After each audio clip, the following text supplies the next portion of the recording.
What do you want? Policeman stopped you. Right. On our freeway. Well, if you don't answer this, summons, we're gonna come and get you. Is it alcohol? Is it marijuana? Is it cocaine? Is it pills? It has been. At times. All? At times.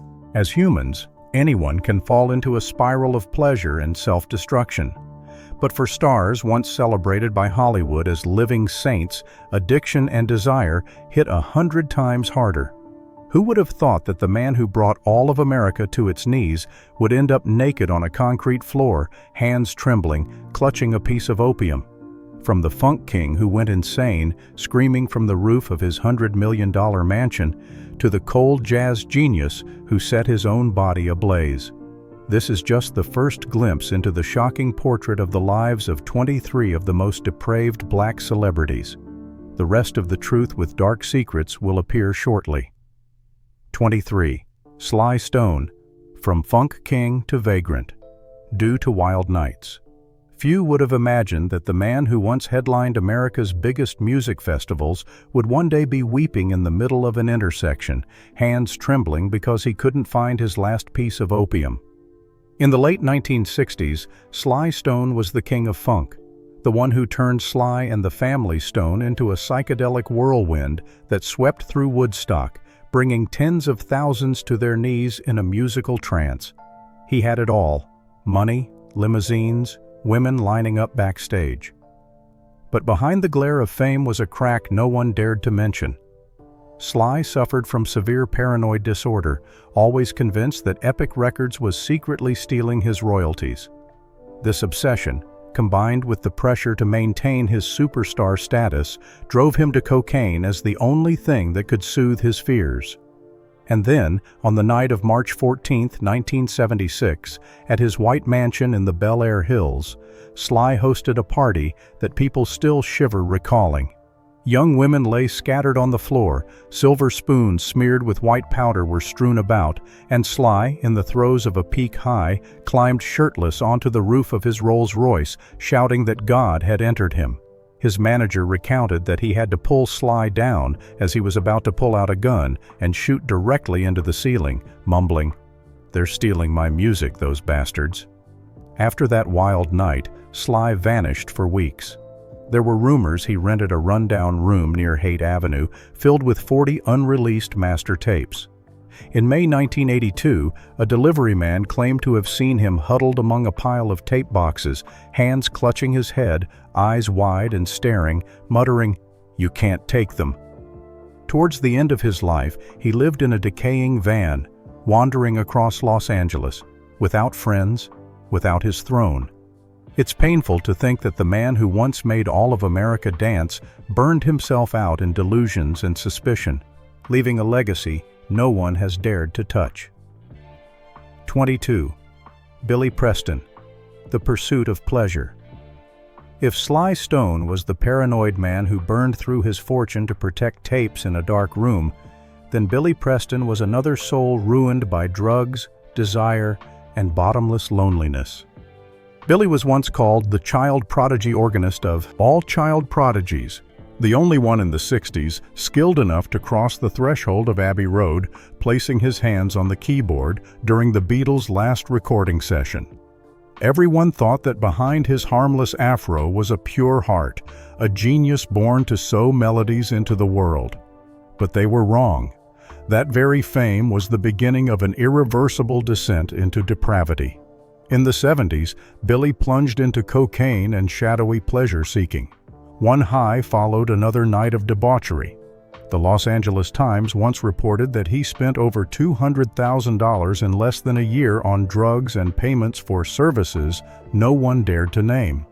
On the night of June 21, 1991, police raided his rented apartment near Sunset Boulevard, finding Billy naked, mouth foaming, next to a trembling boy under 17.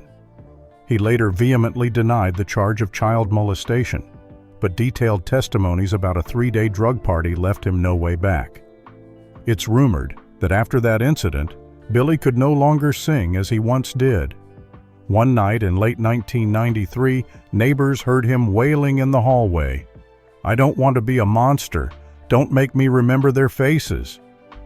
There were also accounts of him kneeling in the bathroom of the Roxbury nightclub, holding a photo of the boy, burning it, and kissing the cold ashes.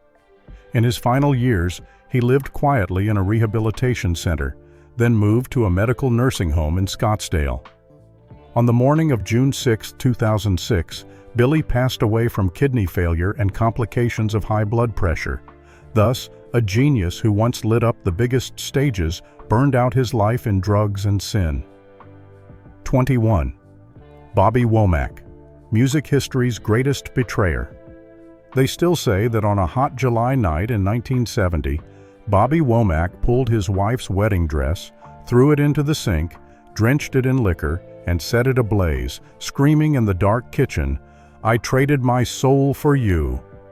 No one could forget the name Bobby Womack, whose husky voice made millions of Black Americans hear their own loneliness echoing from the radio.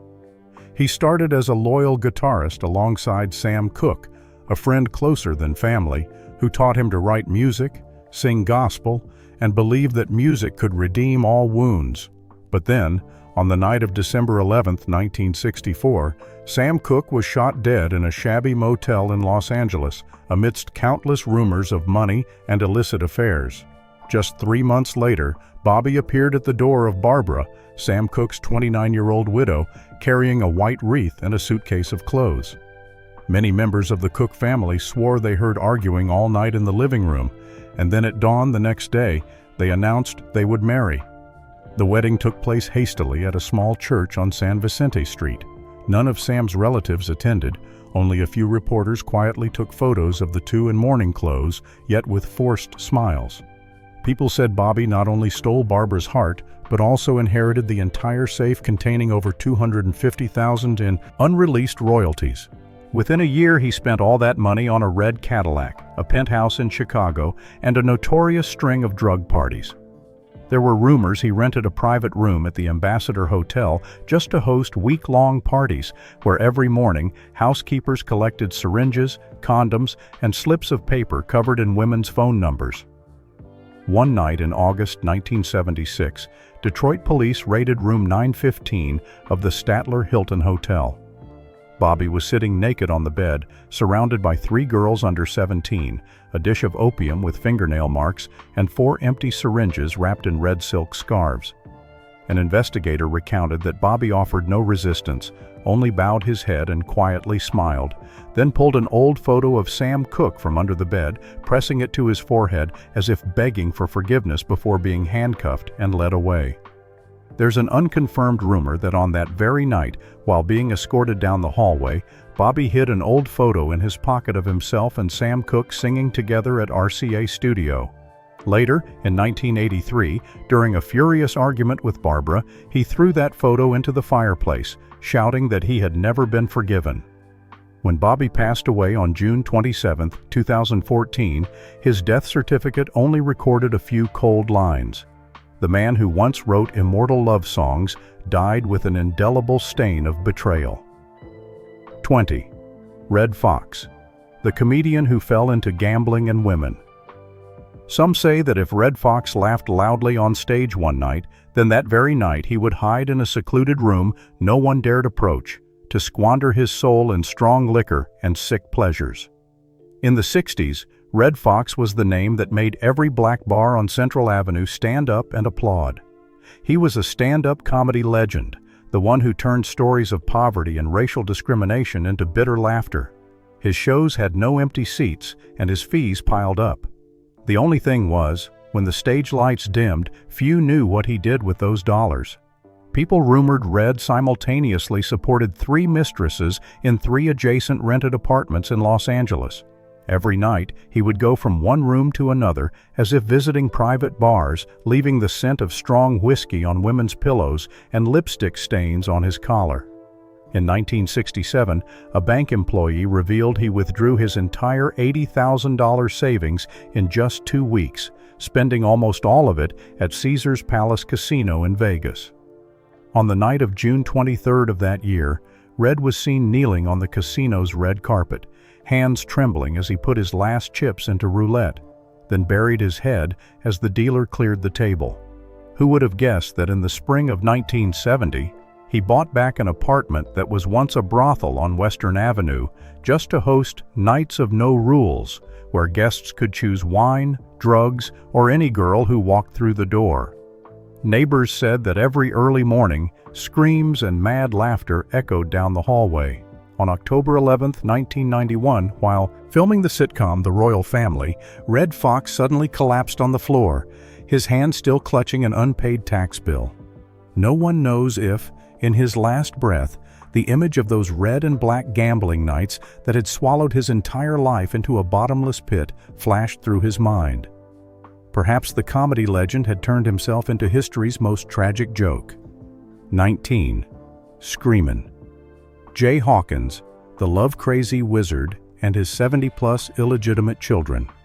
People still whisper that if Screamin Jay Hawkins looked anyone in the eye for more than 5 seconds, that person would be haunted by him for life. Not because of his voice, but because of his debauchery and the chaotic brood of illegitimate children no one ever managed to count. In the late 1950s and early 1960s, Hawkins was the most explosive phenomenon in American rock and roll. He would climb onto the stage in a black-painted coffin, clutching a plastic skull, chugging straight from a bourbon bottle, then howling like a frenzied beast. But few knew that backstage, he plunged into uncontrolled orgies, leaving behind a list of illegitimate children so long that even he couldn't remember them all. In the summer of 1968, Hawkins declared to the New York press that he had at least 72 children scattered across America. A reporter dared to ask, "Are you sure you're their father?" and received a chilling reply, "I'm sure of nothing except that I slept with their mothers."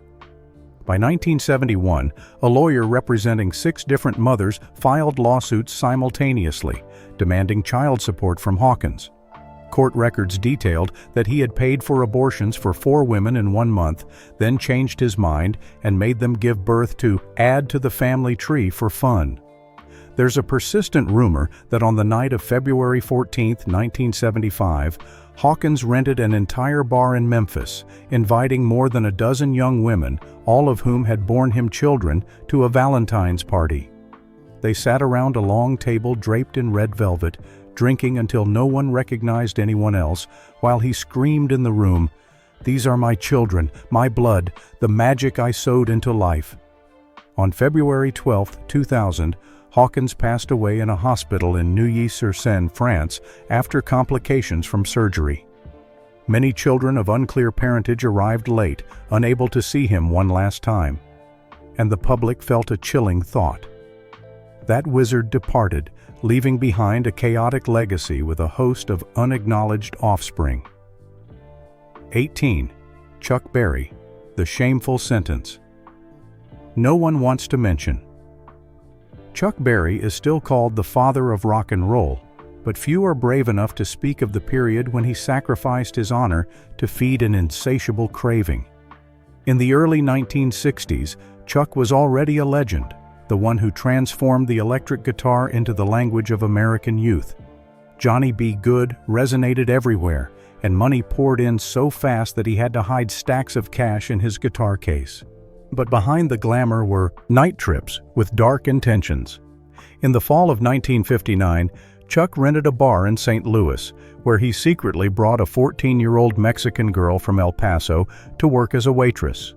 Court records later clearly stated he had driven her through many states, initially promising to help her find a job, then gradually turning her into a plaything. On the night of December 2, 1959, the girl was seen wearing a red dress, sobbing behind the bar as Berry threw a payroll slip in her face. The result was that in 1962, he was convicted of violating the Mann Act, serving 20 months in prison.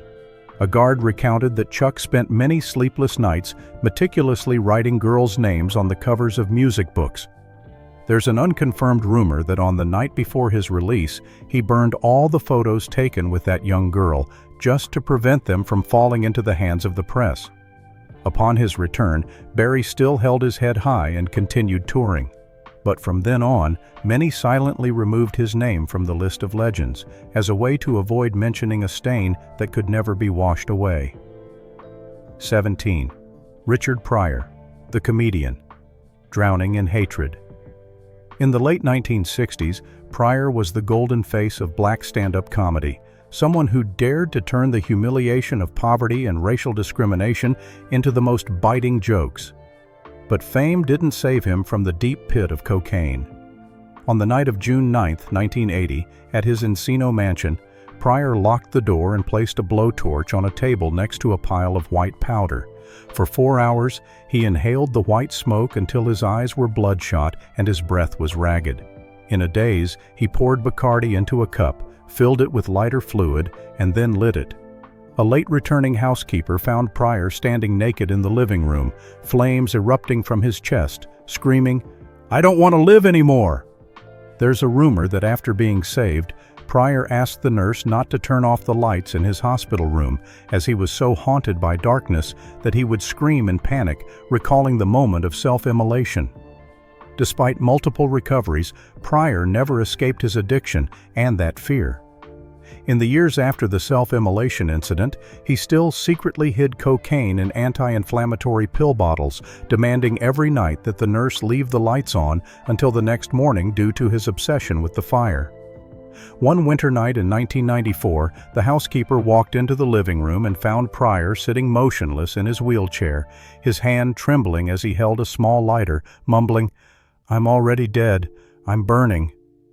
Pryor's nervous system was irreparably damaged. He gradually lost motor function, then became paralyzed on one side. Every morning he needed 2 people to help him up, dress him, and wipe away the tears that welled on his cheeks. Most painfully, Pryor himself admitted he couldn't remember what he snorted or drank each night, only the smell of burning skin and the echo of his own screams in his ears.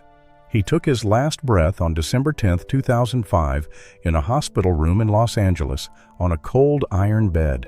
Beside him were only a few notebooks filled with jokes he never got to tell. It's truly bitter to think the man who once made the whole world laugh passed away, leaving behind a brilliant legacy tainted by the very hellfire he ignited himself.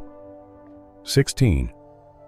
Rick James, the funk king who buried himself in crime. After Richard Pryor's morbid life, let's turn to Rick James, the man who turned his life into an endless series of scandals. From the late 1970s, Rick rose to fame as the king of funk with Super Freak, earning millions of dollars. But he used most of it to feed his cocaine addiction. In the summer of 1981, he was arrested in Buffalo for possessing a large quantity of drugs, but was released on enormous bail. On the night of November 12, 1983, Rick locked his recording studio on Sunset Boulevard, turning it into a 21-day cocaine den. Every morning, assistants would cover silver platters with white powder, hard liquor, and sleeping pills. In between highs, Rick invited prostitutes to live with him, only to leave them discarded on floors covered with blood-stained towels. In 1991, police raided his West Hollywood apartment, arresting Rick and his girlfriend Tanya Hijazi for kidnapping, tying up, and torturing a woman for 3 consecutive days. Court records listed cigarette burns, full-body bruising on the victim, and a lethal amount of cocaine. Rick was sentenced to several years in prison, but was granted an early pardon. After being released, he went bankrupt, forced to sell all his music rights to pay tens of millions of dollars in lawsuits. On August 6, 2004, Rick died alone, his body exhausted from 3 decades of self-destruction. 15. Miles Davis, the violent jazz genius who lost everything to addiction. After Rick James's self-imposed cocaine confinement, let's return to the man whom an entire funk generation worshipped, Miles Davis. Miles was an American jazz icon in the 1960s who defined cool jazz and won 8 Grammy Awards. Behind those achievements, he had a severe heroin addiction, injecting daily and often skipping performances to find drugs. In April 1963, he rented an apartment on West 77th Street, where the sink was full of blood-stained syringes and morphine vials rolled under the bed. In 1965, Miles was taken into custody after neighbors called the police due to smashing noises throughout the night. Police noted the apartment was littered with broken mirrors, shattered chairs, and Francis Taylor, the famous dancer, and his girlfriend, was severely injured with 3 broken ribs and a swollen, bruised face. Although the incident didn't lead to a long prison sentence, it marked the collapse of his genius image. In the following years, Miles further succumbed to drug and alcohol addiction, spending terribly, which led to him owing hundreds of thousands of dollars in taxes. In his final years, he barely left his bed, his liver and lungs severely depleted, requiring continuous treatment. On September 28, 1991, Miles Davis died in St. John's Hospital, leaving an unanswered question: how could such a legendary talent collapse so tragically? 14. Marvin Gaye, the R&B soul who died in delusion and hatred. Among the artists who stood at the pinnacle of Motown, Marvin Gaye perhaps fell into the deepest tragedy the fastest. In the 1970s, Marvin was so famous that every album sold millions of copies. He wore a white suit, held a microphone, and sang "Let's Get It On," driving thousands of fans wild. But backstage, he lived in paranoid fear, as if that was the price of fame. Marvin believed the CIA had bugged his entire house. Many nights he used a knife to pry open walls and rummage through electrical outlets to find microphones. In 1983, he moved to Belgium, renting a 3-story house, changing bedrooms 3 times every night, locking doors and pushing furniture against the entrances. His paranoia turned him into a recluse. He used drugs to numb his mind, sometimes spending over $5,000 a day on cocaine. On the night of December 31, 1983, neighbors heard smashing sounds. Marvin was destroying a TV, believing it contained a camera. There's a rumor he wrote a suicide note and burned it immediately upon waking, preventing anyone from reading it. On April 1, 1984, after an argument that lasted all morning, his father walked into the room with a gun. The bullet pierced his chest, killing Marvin instantly on the floor. A blood-stained Bible was found with an discarded packet of opium beneath it. Thus, the voice that once silenced the world died by the very fear he created and an uncontrolled, depraved life. 13. Rick James and Tina. Marie, the drug-fueled duo who burned down Motown's glory. When Rick James and Tina Marie are mentioned, everyone remembers their fiery funk songs, but few dare to speak of the depraved life behind them. In the 1980s, Rick topped the charts with Super Freak, while Tina Marie was the only white soul singer to conquer black audiences. Both quickly became an unruly couple. Rick spent money filling closets with cocaine, hiring round-the-clock attendants. Every night, they sat in the red velvet carpeted studio, with silver platters laden with white powder, hard liquor, and sleeping pills on the table. One must recall the summer of 1982, when Rick rented a mansion in the Hollywood Hills, locking the doors for 6 weeks. They invited dancers and prostitutes to parties. One night, over 30 people were sprawled out in the hallway. The safe, containing hundreds of thousands of dollars, slowly emptied, and no one knew how the money disappeared. Many times Tina was carried out of the room in a comatose state from drug overdose. Ultimately, scandals, debt, and deteriorating health drove them apart. Rick died of heart failure after 30 years of addiction. Tina passed away in solitude. Thus, no trace remained of their brilliant Motown camaraderie, only a shameful story of 2 people who burned away their chance at being loved. 12. Billie Holiday, the Black Rose who died in shackles and white smoke. Billie Holiday was a legendary jazz vocalist, but her life was a continuous slide into drugs and bitterness. You surely remember the image of Billie in a white dress, flowers in her hair, singing Strange Fruit, silencing the entire hall. But backstage, she depended on morphine to endure her sorrows and ailing body. She always carried a syringe hidden in her sleeve, using it whenever she craved the drug. As an inevitable result, in 1959, Billie was hospitalized for liver failure. Despite strict doctor's orders, she still hid the illicit substance in a cloth wrap under her pillow. One night, nurses discovered her injecting heroin right in her hospital bed, her hands still cuffed due to drug possession charges. People whispered that on the night of July 15th, Billie clutched a Chelsea hotel bill where she had hosted her last party with pastries sprinkled with the banned substance. That paper disappeared from the records, and no one knows what it said. Just 2 days later, Billie died in her hospital bed, surrounded only by a few wilting flowers. The legend concluded with a tragic image, a woman in shackles, dying from the drug she could never break free from. 11. Whitney Houston, the R&B goddess who quietly sank in cold water.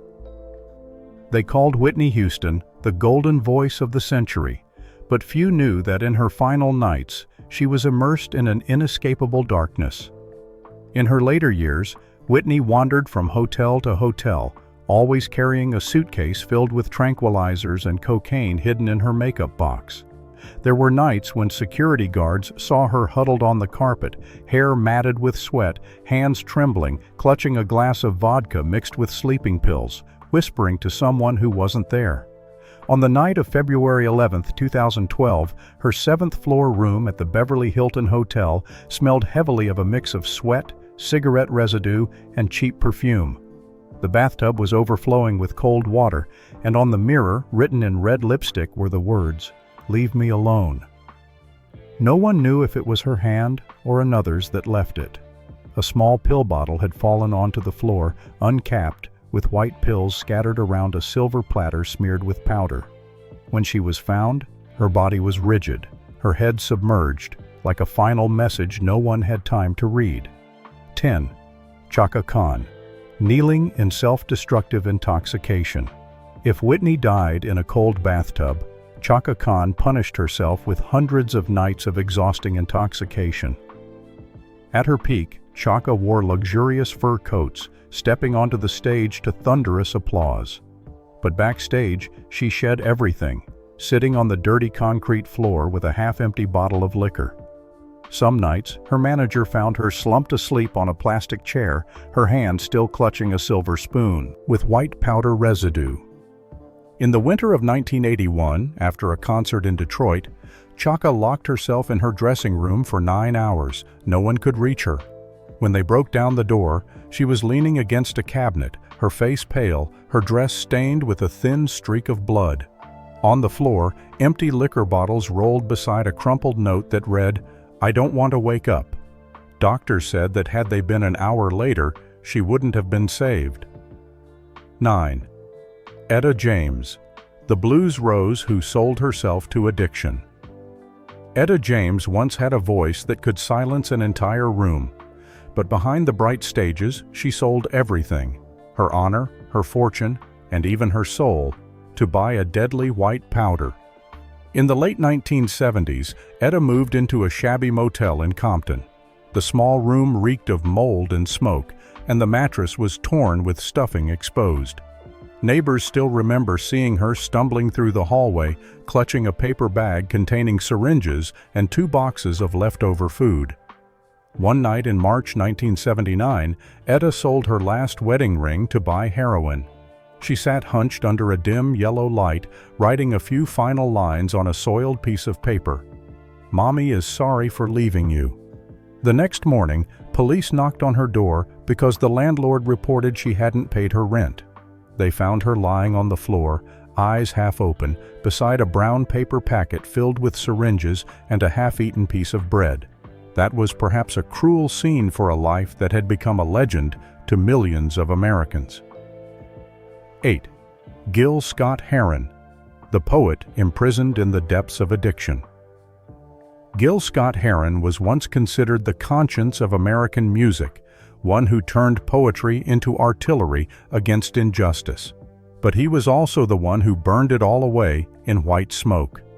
In the late 1980s, Gil began smoking this deadly substance to quell his panic attacks. He turned his Harlem apartment into a filthy fortress, windows boarded up with planks, walls covered with black tarps to prevent anyone from looking in. In 2001, police arrested Gil backstage after a performance, as he sat slumped over a table, surrounded by burnt foil, a lighter, and a ceramic pipe stained with white residue. After that, he was repeatedly incarcerated for short terms due to drug possession. One night in September 2004, neighbors heard Gil's raspy laughter for hours, then silence.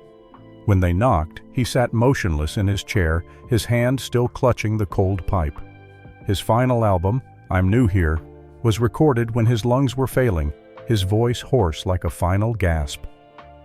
7. Donny Hathaway, a soul lost to drugs and delusion tragedy, like a string, extended even to a genius whose soul was plunged into an even fiercer delusion. Donny Hathaway once silenced all of America when he sang A Song for You. But backstage, he couldn't sleep without swallowing a handful of tranquilizers mixed with strong liquor. Donny once believed that the FBI and people at his record label conspired to kill him. He used heroin to suppress his fear, many nights hiding under his bed clutching a knife, sealing vents with tape. In January 1979, Donny rented room 1515 at the Essex House Hotel. The room contained only liquor, a few scraps of sheet music, and an ashtray full of cigarette butts. Near dawn, a security guard saw the window wide open, papers blown by the wind throughout the hallway. Donny had leapt over the 15th floor railing, clutching his last sheet of music like a desperate will. 6. Phyllis Hyman, the ballad queen, who abandoned everything to intoxication and sleeping pills. Phyllis Hyman was celebrated as the most powerful voice of the ballad wave, but she was also someone who imprisoned herself in addiction and depression. In the late 1980s, Phyllis began drinking heavily every night, combining it with sleeping pills to escape feelings of emptiness. On one tour, she spent thousands of dollars just to rent luxury hotel rooms and then locked herself away for weeks, not eating, only drinking and swallowing tranquilizers. Hotel staff recounted seeing her many times kneeling on the carpet, her dress wrinkled, surrounded by empty liquor bottles, her eyes sunken too deep to cry. On June 30, 1995, hours before her birthday celebration performance, she put on her stage dress and sat motionless in the dressing room. The last sleeping pill was placed right next to a half-empty glass of wine. When her manager walked in, Phyllis had stopped breathing. A beloved diva died alone, her body reeking of alcohol and sleeping pills, as if all the stage lights had never reached her. 5. Jimi Hendrix, the wandering soul who died in a drunken night. In the list of souls who burned themselves out, Jimi Hendrix is an undeniable name, the one who turned the guitar into a mesmerizing charm but surrendered to dark binges. Throughout the late 1960s, Jimi lived at the pinnacle of fame, every night filled with women, LSD, and whiskey. Many bandmates recounted his habit of mixing sleeping pills and strong liquor to calm his nerves, sometimes using 3 times the dosage. On the evening of September 17, 1970, in a small London apartment, Jimi sat all night by his recording machine, isolated amidst empty bottles and drug packets. The last tape, recording his voice distorted by intoxication, was never released. The next morning, he was found motionless in bed, his mouth full of vomit, his breath extinguished in the destructive mixture he had inflicted upon himself. 4. Nina Simone died with a bottle in her hand. No one ever dared to deny Nina Simone's talent, but her life was also full of nights of debauchery and uncontrolled rage. In the late 1970s, Nina drank bourbon all day to ward off her hatred for colleagues and her fear of betrayal. On one occasion, she turned her Paris apartment living room into a battlefield, smashing her piano and screaming for 3 hours because she believed someone was poisoning her. In August 1982, Nina vanished from her performance schedule for 5 days. Her record label sent people to search every hotel, only believing she was still alive when she finally reappeared, her clothes crumpled, eyes bloodshot, hands trembling from lack of alcohol. Everyone was afraid to ask where she had been, as Nina simply slammed the door shut. Afterward, she spent her final years wandering between France and the Netherlands, dependent on tranquilizers and strong liquor to stay calm. Her body was emaciated, her voice hoarse like a final cry. When Nina died in 2003 in a tiny rented house, they said she passed away still clutching a bottle of bourbon, never letting go. 3. Barry White, the emperor who slowly died in ambition and extravagance. Barry White was once the most romantic voice in American soul, but he was also someone who burned his life out in excessive indulgences. In the late 1980s, Barry began to gain weight uncontrollably. At every party, he would consume an entire bottle of cognac and enormous plates of food. Doctors warned him, but he ignored them, continuing to spend money on cars, watches, and private parties that lasted 3 consecutive nights. In 1999, as kidney disease began to ravage his body, Barry discovered millions of dollars in his account had vanished. There were rumors that the money flowed to financial advisors who had indulged with him in Vegas casinos. By the end of his life, Barry had no strength to stand on his own, dying alone in a hospital in July 2003, leaving behind a legacy more ruined than any song he ever wrote. 2. James Brown, the Funk King's downward spiral. In every story of artists who self-destructed, James Brown is the darkest chapter. The man who once dominated funk then sank into chaos due to drugs and uncontrolled rage. Entering the 1980s, James was no longer the king of the stage, but became a PCP addict, a drug that made him lose his mind. In 1988, he went berserk in an insurance office in Georgia, brandishing a gun and threatening people before driving off. In a drug-induced frenzy, James drove his pickup truck into 2 police cars, speeding for over 45 minutes on the highway. After being arrested, he received a 6-year prison sentence for assault and fleeing. But that wasn't the only dark side. There were rumors that James rented a secret nightclub in Augusta, where he vanished nightly with prostitutes and packets of white powder hidden in his suitcase. Many staff members said they saw him kneeling on the floor, hands trembling, eyes bloodshot from drugs, mumbling pleas for forgiveness. By the end of his life, diabetes, addiction, and loneliness eroded James to the point where he no longer recognized himself. When he died in 2006, only the faint sound of his ventilator echoed in the room, like a painful conclusion to a legend who had burned out his soul. 1. Curtis Hairston, the soul dreamer, destroyed by ambition. The final entry in this list of lives spiraling into depravity is Curtis Hairston. He was a man who once dreamed of becoming the biggest soul star of the 1980s, but things weren't that easy. Like many other legends, at the peak of his career, Curtis relied on cocaine to overcome touring fatigue. Friends recounted nights where he blew his entire several $1,000 fee on escorts and drug parties. In May 1986, after a show in Atlanta, Curtis vanished from his hotel for 3 days. When he returned, his eyes were sunken from an overdose of white powder.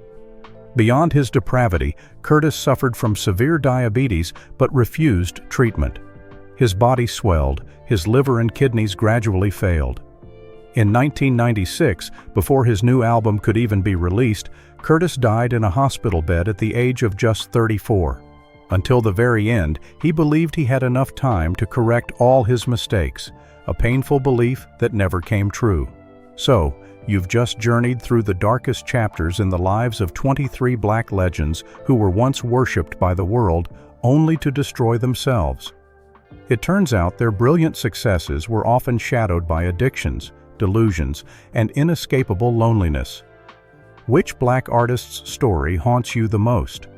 Share your thoughts in the comments below, and don't forget to like, subscribe, and hit the notification bell to uncover more tragedies buried in the darkness.